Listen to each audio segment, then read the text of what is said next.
verset 10, il est écrit que les bonnes œuvres ont été accomplies avant la fondation du monde.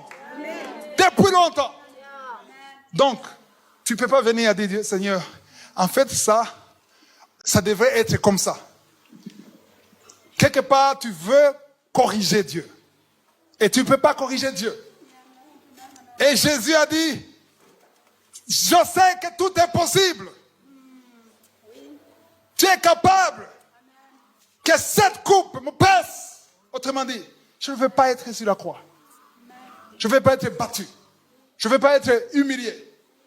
Je sais que c'est pour ça que je suis venu. Mais dans la chair, je n'ai pas envie de le faire. Parce qu'il priait, il y avait même la sueur, du sang. Et il a dit à Dieu, tout est possible à toi. Mais il a terminé par, mais, ou néanmoins. Alléluia. Pas ta volonté, mais ma volonté. Quand tu commences comme Jésus, termine comme Jésus. Les chrétiens commencent comme Jésus, ils terminent comme eux-mêmes. Terminent comme Jésus. Jésus a dit, c'est ça que je veux. J'expose ma volonté. Il n'y a pas de péché d'exposer ta volonté. Et ce n'était pas un péché, parce que la Bible dit que Jésus n'a jamais péché. C'est écrit dans Hébreux 4, verset 15. Il n'a jamais péché. Il n'a jamais péché. Mais il a exposé quelque chose qui est contraire à la volonté du Père. Mais il a bien terminé. Il a dit, pas ma volonté, mais ta volonté. Alléluia. Quand tu demandes quelque chose de bien, que ce soit spirituel ou matériel, rappelle-toi de terminer comme Jésus. Dis, Seigneur, c'est ça que je veux. Je veux cette fille. Je l'aime. Je suis amoureux. Il y a des gens qui me disent, je suis amoureux. Il y a un chrétien qui a été choqué. Je dis, amoureux, c'est pas un terme biblique. Quoi? Oui, on aime, oui. Mais quand tu dis, je suis fou amoureux, tu as lu ça où dans la Bible? Ce qui compte, c'est la volonté de Dieu. Il dit, mais ça, c'est le feu. Dieu peut éteindre toutes sortes de feux. Rien n'est impossible à Dieu. Quand ça te brûle, le Dieu qui a ouvert la mer rouge, il peut éteindre son feu étranger. Dans la Bible, on parle d'un feu étranger. Le feu étranger, c'est un feu qui ne vient pas de Dieu. Et son feu, Dieu peut l'éteindre. Pour qu'il ne soit pas perdu. Il reste dans le plan de Dieu. Alors, tu vois quelqu'un, tu l'aimes, prie. Parle de ce que tu veux. Mais, que ce soit ta volonté. Non pas la mienne. Parce que quand tu pries comme ça, comme dans Luc 22, quand Jésus a dit, non pas ma volonté, mais ta volonté, qu'est-ce qui s'est passé? Qu'est-ce qui s'est passé? Un ange lui a apparu du ciel pour faire quoi? Pour faire quoi? Pas pour applaudir, pour le fortifier. Autrement dit, l'ange est venu lui donner la force de boire la coupe. La force d'être sur la croix. La force d'être crucifié. Toi, naturellement, tu n'es pas capable peut-être. Mais quand tu demandes à Dieu, il va envoyer un ange. Il va envoyer un ange pour te fortifier. Et tu seras capable de le faire, pas parce que tu es fort, mais parce que tu t'es humilié. Et que Dieu a envoyé son ange. Waouh. Galates 6, verset 9. Ici, on va parler de la persévérance. Donc, ne nous lassons pas de faire le bien. Il y a des gens qui font le bien ici.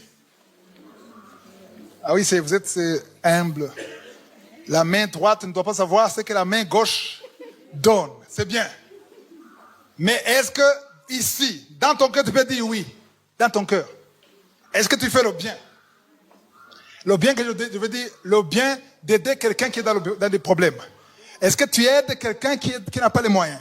Est-ce que tu penses à un enfant orphelin qui n'a pas les moyens de payer les études? Est-ce qu'il y a une veuve que tu aides? Est-ce qu'il y a un pauvre qui est dépourvu de tout, mais que tu dis que tu veux partager avec lui? C'est ça le bien dont on parle ici. Alors, il y a des gens qui ont fait du bien, qui soutiennent même l'œuvre de Dieu, et qui sont découragés. Pourquoi? Parce qu'ils sont mal enseignés. On enseigne aux gens de donner, et en peu de mois, après quelques semaines, tu auras le centuple. Et tu attends ce centuple, 1 année, 2 ans. Tu es découragé. Tu es découragé pourquoi? Parce qu'on t'a montré un Dieu qui est commerçant.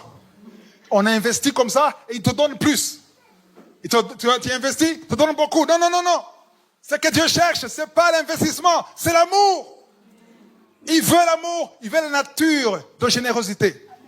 Soyez généreux comme votre Père est généreux. C'est ça que Dieu cherche.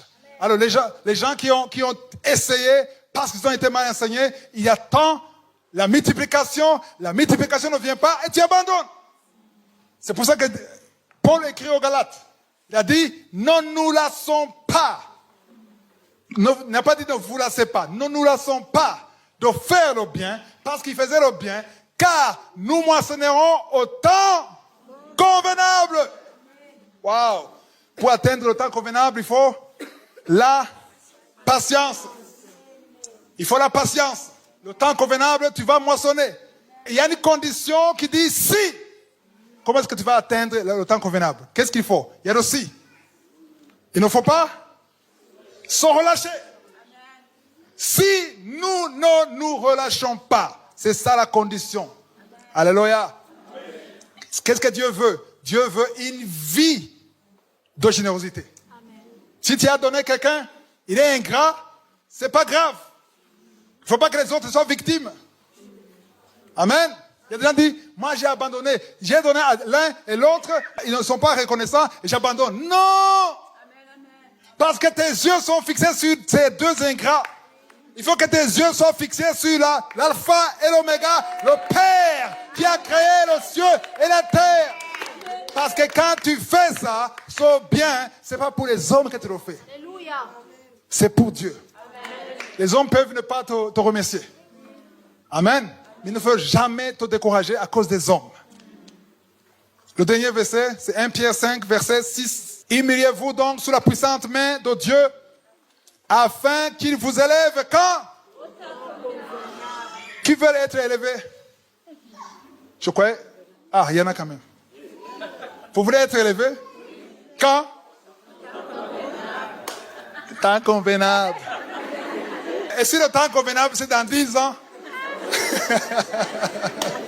C'est facile à dire, temps convenable. Alléluia. Le temps convenable pour toi n'est pas le temps convenable pour l'autre.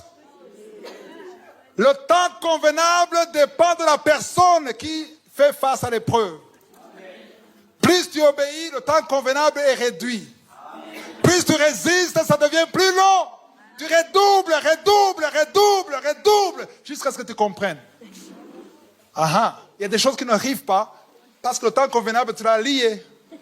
Je suis ici, je veux ça maintenant. C'est tout. Mais le temps convenable, c'est laisser tout. Et marcher sur le pont qui s'appelle patience. Alléluia. Et le temps convenable sera réduit.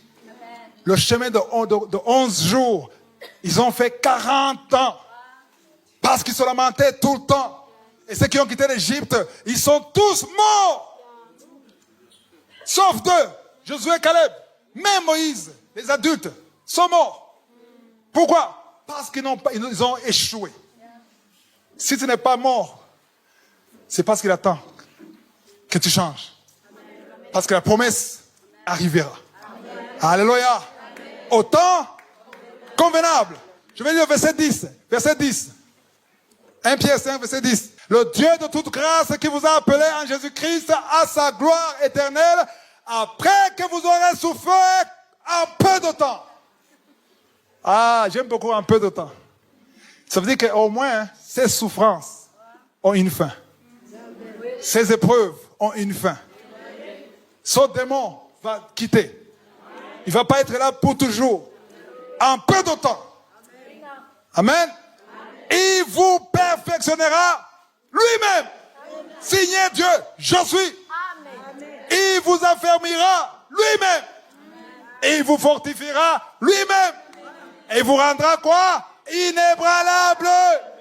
Mais il faut accepter de passer par le chemin obligé. Alléluia. Et il faut que l'épreuve de ta foi produise quoi?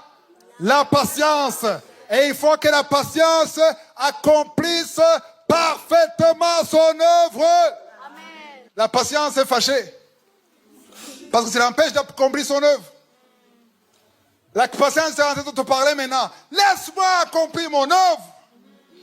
Pourquoi tu me chasses? Non, je ne veux pas de patience. Mais je dois être là. Sinon, tu ne vas pas y arriver. Patience, out! Tu chasses la patience alors que tu as besoin de la patience. Tu es contre la patience alors que tu ne peux pas y arriver sans la patience. Tu ne peux pas atteindre le plan de Dieu sans la